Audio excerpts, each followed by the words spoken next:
My name is Uma Clayton. I'm 28 years old, a software engineer, and the co-founder of a small but fast-growing fintech company based in Seattle. On paper, my life looks steady. A modest apartment with big windows and plants I'm actually keeping alive. A job that keeps my brain in overdrive. Evenings spent debugging code, sipping coffee gone cold, and learning to enjoy the kind of quiet I used to beg for as a child. But there's one part of my life that looks like a blank page: my family. It's been 10 years since I walked away from the house I grew up in, 10 years since I blocked every number that shared my last name. In all that time, no one reached out. Not once. Until 6 months ago. It was a Friday afternoon.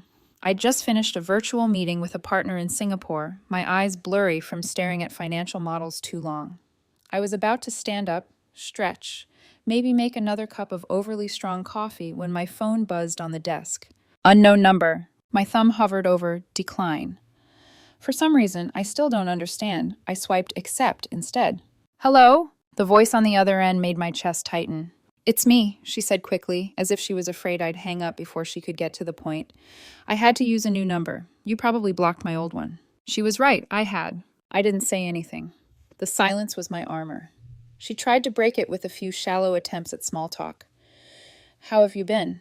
Seattle must be pretty cold this time of year. I could almost hear her fingers tapping impatiently against a table. Then she dropped the real reason. Your brother's getting engaged. It's in 2 weeks. The whole family is planning a big party. Everyone's coming.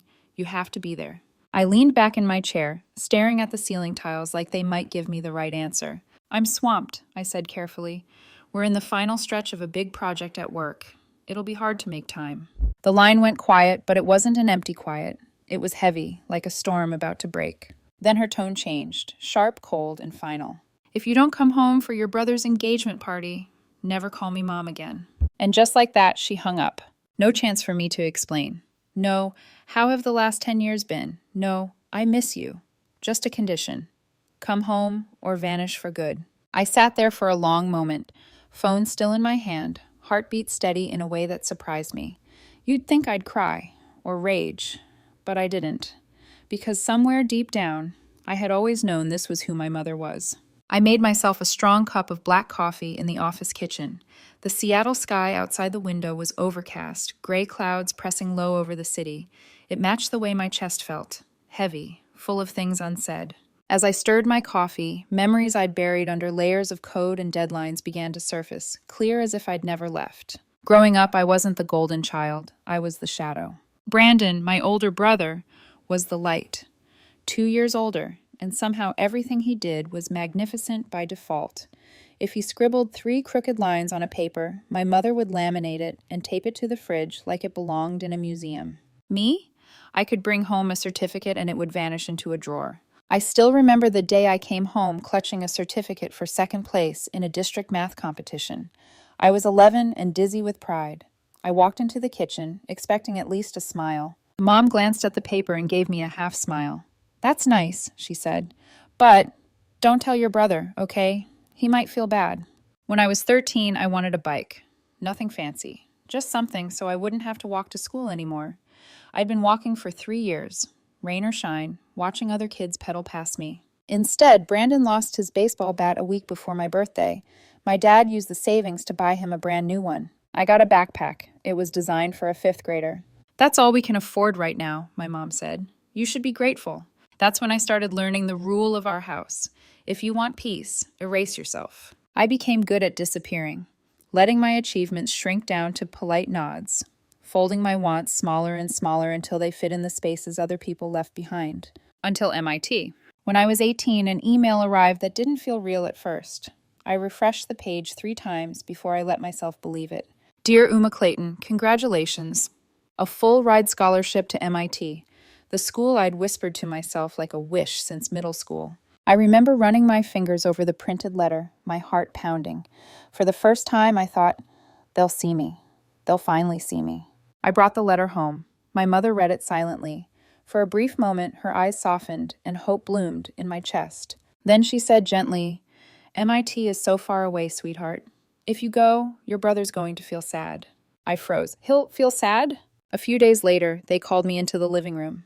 My dad's face was serious. Brandon didn't get into his dream school, he said.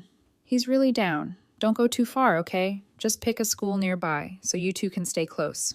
But I got a full scholarship, I said, my voice shaking. This is MIT. This is what I've worked for. My mother placed a hand on my shoulder, her voice soft, almost soothing. You're smart. We know that. But don't make your brother feel left behind. He's sensitive. If you leave, he'll feel like a failure. It'll throw off the balance in the family. The balance.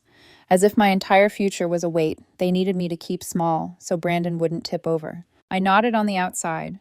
Inside, something cracked cleanly in half. That night, I sat at my desk and made a different decision. I completed the paperwork for MIT. I forged an acceptance letter from a local college and left it on my desk where they could see it. On the day they thought I was enrolling down the street, I boarded a flight to Boston instead, with one suitcase, a laptop, and a determination that felt like steel in my veins. If they were willing to bury my dream to protect my brother's ego, then I would rewrite my life without them. The freedom lasted exactly 24 hours. The next day, my phone rang, my mother's number. I almost didn't answer, but old habits die hard. So, she said, her voice like a blade, you think you're something special now, Uma? Running off to MIT without saying a word. You did this to humiliate your brother, didn't you? I stayed silent, fingers gripping the phone. This family doesn't need a selfish daughter like you, she continued. Don't expect a single penny from us. Not 1 cent. Do you hear me? She hung up before I could respond. I stared at the screen, then went to my contacts and one by one blocked my mother, my father, my brother. No tears, no shouting, just a quiet, steady decision. If they only loved the version of me that stayed small, then they didn't love me. My 4 years at MIT were brutal and beautiful. No safety net, no family, just lectures, labs, night shifts at the library, and the constant fear that one unexpected bill would end everything. There were months I lived on $150 of food, stretching cheap groceries, and making a single cup of coffee last 2 sittings. Winters were the worst. When my roommate went home for the holidays, I stayed behind on a nearly empty campus, typing papers to the sound of wind howling outside my dorm window. Loneliness pressed close, but so did determination. I refused to crawl back. The day I graduated with honors, my name echoed through the grand hall, and I walked across the stage alone. No one clapped for me from the crowd. Still, I held my diploma like it weighed more than paper. It weighed every sacrifice I'd made. I didn't do it to prove anything to them. I did it to prove something to myself. 10 years later, everything has changed. At least for me. I'm now the CEO and co-founder of a tech company that builds AI tools for the finance sector. Our last valuation crossed $50 million. My income is comfortably in the 7 figures. I live in a warm, quiet home in Seattle that I paid for myself. I've never changed my phone number. Not out of nostalgia, more like a faded boundary line between my old life and the one I built. I rarely talk about my success online. No bragging posts, no long captions about proving them wrong, because deep down I know, in my family's eyes, Brandon will always be the only one worth being proud of. But after that call, after my mother turned 10 years of silence into a single blunt order, something shifted. I decided to go back, not to win them over, not to reclaim a love that dried up years ago. I went back to play the role of the invisible daughter one last time, and let them see for themselves the woman they chose not to know. 2 weeks later, my plane landed at JFK. New York greeted me with a gray sky and a sharp autumn chill. The taxi ride to my childhood home felt shorter than I remembered. When the car pulled up to the familiar gate, my phone stayed silent. No, are you here yet? No, welcome back. The house looked exactly the same. It just no longer felt like mine. I rang the doorbell. My mother opened the door. Her eyes flickered, pausing for a split second when she saw me, then smoothing into something unreadable. No hug, no smile. So you finally showed up, she said briskly. There's still a lot to do. Come in and help. Before I could answer, I heard my father's footsteps behind me. He didn't say it was good to see me. He just shoved a piece of paper into my hand, messy handwriting, tasks stacked from top to bottom. Here's the list of things that need to be done before the party, he said in his usual commanding tone. Time's tight. I nodded, the old reflex returning easily. Invisible daughter. Reliable pair of hands. As I stepped over the threshold, a chill ran up my spine. Not from the weather, from the strange, charged air in the house. Like everyone was holding their breath around a secret. I didn't know it yet, but I was walking straight into a game that had started long before I arrived. And this time, I wasn't the only one in danger of losing everything. If you've ever gone back to a place you swore you'd never return to, you know this feeling. Like your body is in the present, but your mind is stuck in old scenes that never finish properly. That afternoon, my mother's house was buzzing. The engagement party was still hours away, but the preparation had already turned into a small military operation. Aunts, uncles, and cousins floated in and out, bringing cakes, flowers, decorations. The hallway was lined with shoes, gift boxes, and the faint smell of perfume and roasted meat. And me? I was assigned tasks. Uma, go pick up the flowers from the florist. Make sure they don't mess up the color theme. Uma, check on the chairs in the backyard. They still need another row. Uma, can you iron Brandon's shirt? He's busy with a call. Not one person asked how the last 10 years of my life had been. No, where are you living now? No, what do you do? Mostly I heard, you've gotten thinner. You look different. I almost didn't recognize you. So you finally decided to come back, huh? I smiled politely, nodding, moving, doing what was asked on the surface. Inside, I kept a ledger. Every time someone said, Brandon is doing so well now, I added a mark. Every time I heard his new salary mentioned, I added another. Senior manager at that real estate firm. 6-figure income. Such a responsible son. An aunt on my mother's side patted my arm in passing. Brandon's fiancée is incredible, she said. Independent investor. Brilliant. Classy. You should learn a thing or two from her, Uma. I just smiled. No one asked what I'd been building for a decade. No one wanted to know. By evening, the living room had been transformed. Fairy lights draped along the walls, candles flickering on polished surfaces, a long dining table set with my mother's special occasion plates. The whole scene looked warm, intimate, inviting. It was almost impressive how a place could look so loving and feel so cold. Everyone, Eliza's here, someone called from the hallway. The energy in the room spiked. Conversations shifted, chairs pulled back, people straightened their clothes like a celebrity had just walked in. I turned. Eliza stepped inside with a composed smile, carrying a small gift bag in one hand. She wore a modest but elegant dress, the kind that looked simple until you realized every detail was intentional. The cut, the fabric, the way it moved with her. Her hair was styled in loose waves, makeup soft but precise. Brandon beamed as if the sun had just arrived. He hurried over, took the gift bag from her, and pulled out a chair at the table like he was presenting some rare jewel. Everyone, this is Eliza, he announced proudly. My future wife. She's an independent investor, specializing in personal and business financial consulting. A chorus of impressed murmurs rippled around the room. Eliza turned her attention to me for the first time, her eyes giving me a brief, evaluating sweep. Her smile widened a fraction. So, she said, you must be Uma. Brandon's told me a lot about his little sister. I held her gaze and returned a faint smile. That's funny, I replied softly. I haven't heard anything about you. The air tightened for half a second. She blinked, then laughed lightly, brushing off the tension like dust from a sleeve. My mother swooped in to guide everyone toward their seats. Brandon sat beside Eliza, my parents at either end of the table. I ended up a few chairs down, close enough to watch, far enough to be easy to ignore. Dinner began with harmless topics. Childhood stories about Brandon, jokes about his clumsiness as a kid that somehow always ended with praise for how far he'd come. My name drifted in and out of sentences like a footnote. It wasn't until the main course that the conversation shifted. So, Eliza, my father said, leaning forward with clear interest, tell us more about what you do. Brandon mentioned your fund. Eliza dabbed her lips with her napkin, then set it down with deliberate care. Her expression brightened, as if someone had just asked her favorite question. The market's been unpredictable lately, she began, her tone airy but confident. But with the right approach to cash flow, there's still a lot of solid profit to be made. I manage a private fund, invitation only, for clients who have long-term vision. Heads nodded around the table. She spoke smoothly, with a practiced rhythm. Terms like risk control, capital rotation, and internal networks rolled off her tongue. To anyone listening casually, it sounded impressive, even intimidating.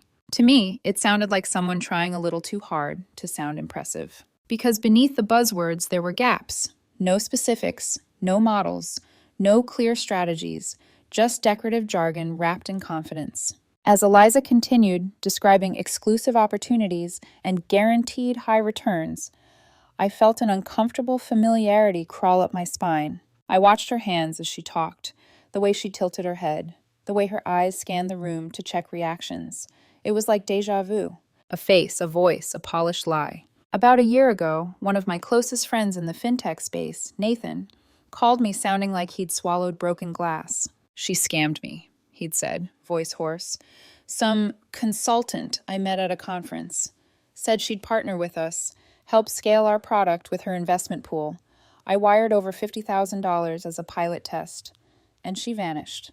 New phone, new city, gone." "Do you have her name?" I'd asked. He hesitated. "I think it was something like Ella or Elaine. I don't even know if it was real, but I've got her photo." He sent it. I remembered staring at the picture, committing it to memory the way I did with important error logs. A woman with a polished smile, expensive clothes, and eyes that didn't quite match the warmth of her expression. Now, sitting at my parents' dining table, I looked at Eliza. Different hairstyle, different makeup, different name, same eyes. The same tiny delay before a lie. The same controlled smile. My heartbeat slowed instead of speeding up. Not panic, clarity. I did not interrupt. I let her finish her little performance. "The people who trust me," Eliza said, voice musical, "aren't just clients. They're partners, and I take that responsibility seriously." An uncle on my mother's side clapped his hands once, impressed. "Sharp girl," he said. "Knows what she's talking about. Brandon picked a winner." I took a sip of water to hide my expression. My mother, cheeks faintly flushed with pride, leaned forward. "Eliza is incredibly trustworthy," she said. "The whole family believes in her. We even mortgaged the house, got $400,000 to invest in her plan." A stunned silence hit me like a physical force. She kept going, oblivious. "Brandon invested all his savings too, almost $200,000. But it's no big deal," she waved a hand. "We'll make it back in 6 months, double even." All eyes turned to Eliza. She smiled serenely, folding her hands on the table like a saint delivering a blessing. "That's right," she said. 6 months is the turnaround. Minimum 200% return. I've run this model multiple times. I have a risk control team in place. Everyone can relax." Everyone around me visibly did. Shoulders eased, smiles returned. I stared at the tablecloth, the pattern blurring for a second. $600,000. Their entire house. Brandon's savings. In the hands of a woman I was almost certain had already stolen from someone I knew. I felt something hot rise in my chest. Not rage, something colder, sharper. A refusal to watch the same people who once dismissed my warnings walk off a cliff they didn't even bother to see. I lifted my head and looked at Eliza directly. "Eliza," I said casually, "do you use LinkedIn or Twitter?" She blinked, surprised by the shift in topic. "Of course," she said with an easy smile. "It's essential in my field. Networking is everything." "Maybe we have mutual connections," I continued. "I'm in finance too. I pulled my phone from my pocket. What's your handle?" She recited it, and I typed it in. Her profile appeared. Curated photos, vague descriptions, endorsements from people I'd never heard of. I didn't linger. I took a quick screenshot of her profile picture and sent it to Nathan with a single message. "Is this her?" The conversation as the table flowed on around me. Someone asked about the fund's minimum investment. Another relative wanted to know if they were too late to join. Eliza answered each question like she'd practiced for this exact scene. My phone buzzed in my hand less than a minute later. Nathan's reply was immediate. No hesitation, no uncertainty. 100%. That's her. She's the one who scammed me. My fingers tightened around the phone. Around me, dinner carried on, cheerful and oblivious. Laughter rose and fell. Glasses clinked.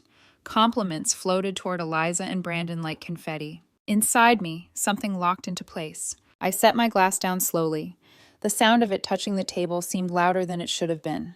I met Eliza's eyes, and for the first time that night, I let her see that I recognized her. Then, in a voice steady enough to slice through every conversation at that table, I said, "So tell me, how long have you been going by the name Eliza?" The room went quiet. I held her gaze and added more clearly, "Because the last time I heard about you, you were calling yourself Elaine Carter." Every fork, every knife, every conversation froze midair. Her face drained, just for a second, before she forced her smile back on. And suddenly, every pair of eyes in that room turned, not to her, to me. The moment I said her old name, the air shifted. Not gradually, not subtly, it snapped. like a glass surface cracking under too much pressure. Eliza's smile faltered, just for a heartbeat, but it was enough. Her eyes widened, something cold flickering behind them before she forced her expression back into place. Lucas, sorry, Uma, she said lightly, laugh trembling at the edges. I think you're confusing me with someone else. I didn't blink. No, I said clearly. I'm not confused. You used the name Elaine Carter when you scammed a fintech startup in Boston last year. $50,000. Ring a bell? Her breath hitched. She tried to recover, but it was too late. The silence around the table thickened, heavy and electric. Brandon's fork slipped from his hand and clattered onto his plate. My mother stared at me like I had stood up and set the tablecloth on fire. My father leaned back slowly, disbelief etched into every line on his face. Eliza swallowed hard. Uma, I don't know what you're talking about. Then I'm sure you won't mind if I contact the Boston police, I said mildly. I'm sure they'd love an update on a case they couldn't close. Somewhere down the table, someone gasped. Brandon snapped out of his shock. His face flushed a dark red as he surged to his feet so fast his chair screeched across the floor. What the hell are you doing? He barked. Are you out of your mind? I stayed seated, calm. He loomed over me, anger radiating off him in waves. You're jealous, he spat. That's all this is. You can't stand that things are finally going well for me. A humorless laugh almost escaped me. Going well? Their entire financial future had just been placed in the hands of a con artist, and he thought I was the problem. This isn't jealousy, I said, voice cool. This is a warning. But Brandon wasn't listening. He slammed his palm on the table, rattling the silverware. You always do this. You ruin everything. You come back after 10 years just to cause drama. I came back because Mom demanded it, I reminded him evenly. Remember? His mouth opened, closed. No sound came out. My father stood abruptly, jaw clenched, so tight the muscle twitched. Enough, he snapped. Uma, apologize. Now. For what? I asked. For telling the truth? My mother shot up from her chair, trembling with fury as she pointed a finger at me. I have no daughter like you, she hissed. Get out of this house, right now, and don't ever come back. A few relatives murmured in shock. No one stood up for me. Not one. The familiar ache pressed against my ribs, but it didn't swallow me this time. I felt steady, grounded, clear. I rose from my seat slowly, letting my eyes drift across the table. Across people who had raised me, people who had ignored me, people who would never see me. I warned you, I said softly. Don't come running to me when everything falls apart. The words were not cruel. They were not shouted. They were just true. I turned and walked toward the door. I almost made it, until a voice I hadn't heard in years rang out behind me, sharp and dripping with contempt. He's just jealous, my Uncle Tom scoffed loudly. If she was doing so well, she wouldn't need to stand here trying to prove it. I stopped, turned, and walked back toward the table. Every eye followed me. I reached into my coat pocket and pulled out a thin, matte black business card embossed with silver text. I placed it on the table in front of him with deliberate calm. You can look it up, I said. Google the company name, check the About Us section, founder and CEO. I let the words sink in before adding. Or better yet, search for my profile in Forbes 30 under 30. A ripple of shock traveled across the room. Eyes widened, mouths parted, even Brandon faltered. But I didn't wait for their reactions. I just walked out. A house I had once called home sat behind me, lights glowing warmly through its windows. But inside, everything was rotting. Everything that once hurt me was still exactly the same. And I was no longer willing to play the role they had written for me. That night, with no available flights, I booked a 4-star hotel in Manhattan, not because I needed to feel important, but because I could. Because I deserved to sleep somewhere peaceful after what I'd walked through. I dropped my bag, sat by the window, and stared at the glowing streets below. People walking fast, cars honking, life moving on. Inside me, something quiet cracked open. Not anger, not triumph. Sadness. A small, raw sadness for the girl I used to be. The one who just wanted a family to choose her. My phone buzzed. I turned it over. Mom. I didn't pick up. Then, Brandon. Multiple texts. Missed calls. I let them ring out. Finally, messages began appearing. From Mom. Uma, sweetheart, I didn't mean what I said. I just got overwhelmed. You know how I am. I've always loved you. Family is still family. Then another. Please come to the engagement ceremony tomorrow. It would mean so much to everyone. From Brandon. Maybe you were right about Eliza. We'll check into it. Then another weirdly proud. Also, damn. CEO? Seriously? My friends looked up your company. That's impressive. Then another, softer. I'm proud of you, Uma. I stared at the screen. Something inside me went cold.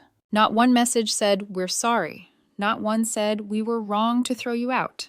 Not one said, thank you for trying to protect us. All I heard was calculation. Value. Not love. I placed the phone face down on the table and slipped into bed. Sleep came easier than I expected. Morning sunlight slipped through the curtains, gentle and golden. I brewed coffee slowly, savoring the warmth between my hands. Not once did the idea of attending the engagement ceremony cross my mind. At exactly 10:00 a.m., my phone buzzed violently. Message after message after message. I checked the screen. This time the sweetness was gone, replaced with raw panic. My mother. Yuma, please pick up. Eliza is gone. The money is gone. Your brother is screaming. Your father can't breathe. You have to help us. Please, come home. I closed my eyes. It had taken less than a day for everything to collapse. I typed back a single message. I leave for Boston at 2 p.m. No promises, no comfort, no offers to come running home and save them. Because they didn't want me. They wanted a lifeline. But I wasn't theirs anymore, just the one who warned them. 1 week later, the rhythm of my life settled again. My office, on the 18th floor of Techor building, hummed with soft sounds of keyboards and quiet focus. I led a strategy meeting, crisp and composed, completely at home. Then the desk phone rang. My receptionist's voice came through softly. Ms. Clayton, there are 3 people in the lobby. They say they're your parents and your brother. They're asking to see you. My pen stilled over my notes. I had expected this. Eliza was gone. The money was gone. Their certainty was gone. And now they had come, for me. I could have said no. Could have told security to escort them out. Instead, I sighed quietly. Send them to conference room 18, I said. And let them wait 5 minutes. Then I hung up, straightened my blouse, smoothed my hair, and checked my reflection in the mirror. Not for vanity, but for clarity. I wanted them to see exactly who I had become, not their invisible daughter. A woman they never imagined I could be. Conference room 18 was one of our private meeting suites. Frosted glass walls, soft ceiling lights, a long polished table surrounded by ergonomic chairs. A room designed for strategy, negotiation, and sometimes confrontation. I walked toward it with measured steps, each one steady, unhurried. I wasn't rushing to see them. I wasn't afraid to face them. I simply wanted to arrive as myself, not the girl they once dismissed, not the daughter they expected to scold into obedience, but the woman who had built an entire life without the shelter of their approval. Before entering, I turned to my assistant. Please call Mr. Harris, I said softly. Tell him I'll need him in conference room 18. She blinked. Your lawyer? Is everything okay? Yes, I replied. Just bring him up. And with that, I opened the door. My parents and Brandon were already seated inside, but not like a family, like defendants waiting for a verdict. My father sat rigidly at the head of the table, shoulders squared, expression hollow. My mother hovered beside him, eyes glistening with something between shame and desperation. Brandon stood near the window, hands in his pockets, staring down at the city below like he was waiting for the ground to steady beneath him. They turned when I entered. For the first time in my life, they looked unsure of themselves. My mother stepped forward first. Her lips trembled as if she was about to cry, though I'd seen that face often enough to recognize when the tears were real and when they were convenient. Uma, she breathed, voice soft, almost reverent. This office, it's beautiful. My father nodded slowly, his eyes sweeping over the sleek walls, the digital displays, the quiet luxury of the setup. You did all this? He asked, voice lower than I'd ever heard it. You built this? I said nothing, just slipped into a chair and folded my hands on the table. Silence stretched for a moment. My mother sat across from me, her posture humble in a way I had never once seen growing up. You've done so well, she whispered, more than I ever imagined. A faint, brittle laugh escaped her. If I'd known you'd turn out like this, I never would have said half the things I did. My father cleared his throat. You're successful, very successful, and we're proud of you, Uma. That word, proud, hung in the air like an echo from a dream I once had as a child. But it didn't reach me. Not anymore. I waited, and eventually, when the polite flattery faded and the uneasy silence settled, I leaned back slightly. All right, I said softly. Let's get to the point. The shift was immediate. My father's back stiffened. My mother's fingers twisted together anxiously. Brandon turned from the window, unsure but ready. They had rehearsed something. I could see it in the way they traded quick glances, silently urging one another to speak first. My father exhaled and began. The house is being repossessed by the bank. My mother jumped in, voice trembling. Everything we mortgaged to invest with Eliza is gone. She disappeared, took all the money. We're ruined. Brandon swallowed hard. I lost everything, Uma. My savings, my plans, all of it. I don't even know where to start. My mother leaned closer. We need your help, sweetheart.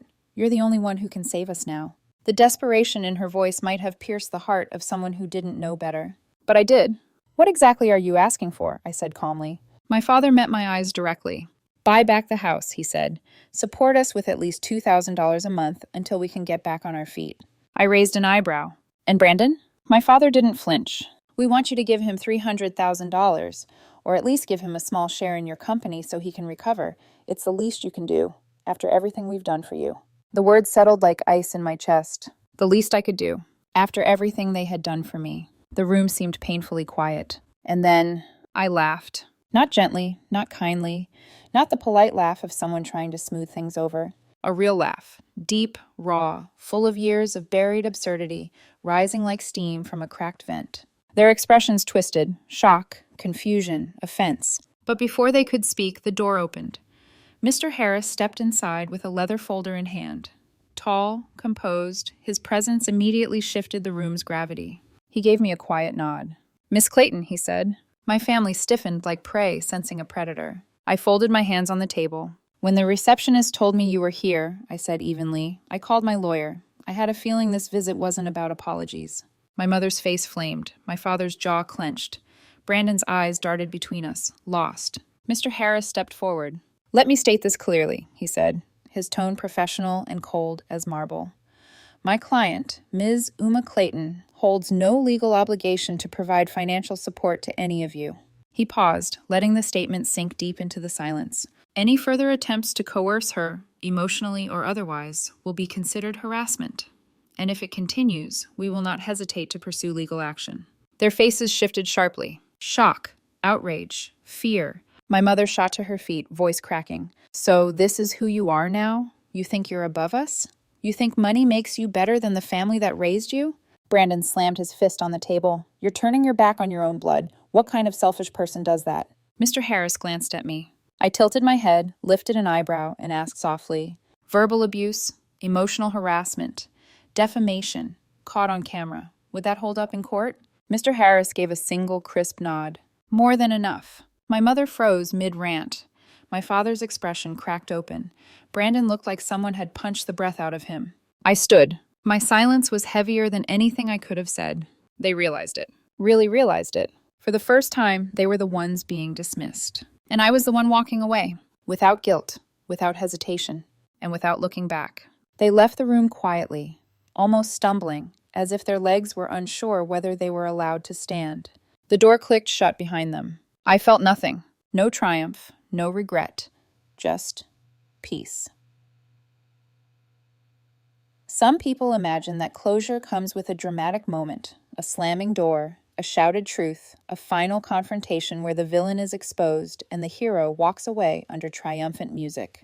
But real closure is quiet. It doesn't shout, it doesn't shake you, it settles. Like dust in a long-abandoned room finally allowed to breathe.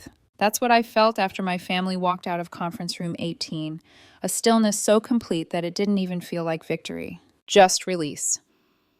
When the door clicked shut, Mr. Harris glanced at me. Are you all right, Uma? He asked gently. I nodded. Yes, this was overdue. He studied me for a moment, then offered a rare, faint smile. You handled that with more composure than most executives twice your age. I shrugged lightly. I've had practice. He inclined his head, gathered his documents, and slipped out, leaving me alone in the empty room.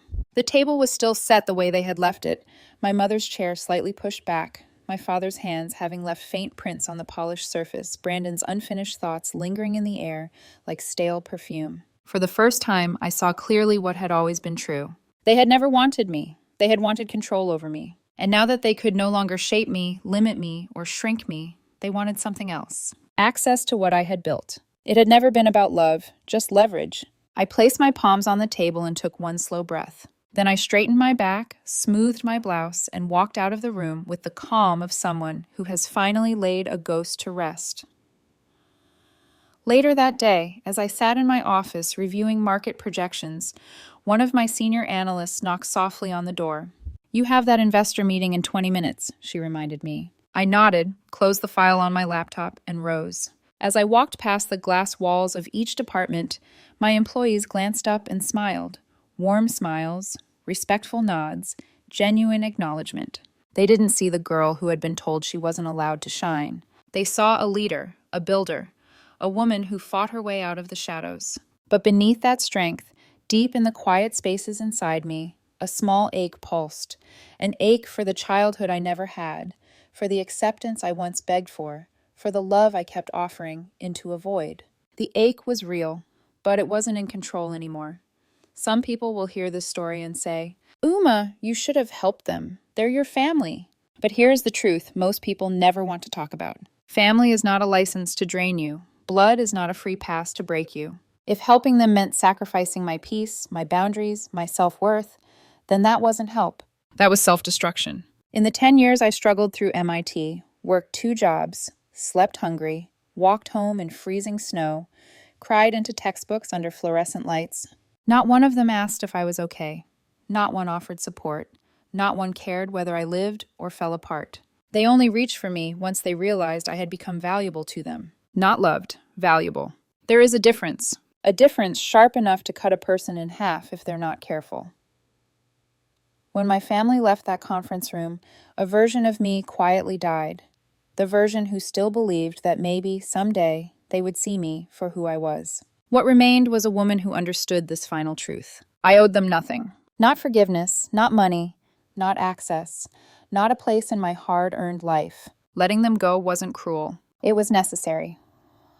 I found myself standing on the rooftop terrace of my apartment, looking over the Seattle skyline, lights shimmering, cars streaming below like rivers of quiet movement. My phone buzzed. Messages from friends, an update from my team in Singapore, a reminder about an upcoming speaking event. No messages from my family. The silence was different now. Not heavy, not mournful, just peaceful. A space where I could finally breathe without someone else's expectations tightening around my ribs. I wrapped my arms around myself, closed my eyes, and let the night wind brush against my face. For the first time, I didn't feel like an invisible daughter. I felt like a woman who had reclaimed her life. A woman who had walked away from a family that never chose her, so she could choose herself. People often say, family is everything, but I think that sentence is missing a few words. Family is everything when there is love. Family is everything when there is respect.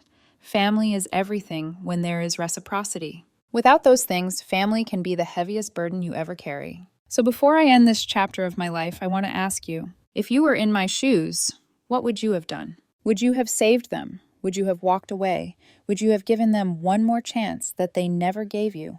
Tell me what you think. I want to hear your perspectives. Thank you for listening to my story. And don't forget to like, share, and subscribe if it resonated with you.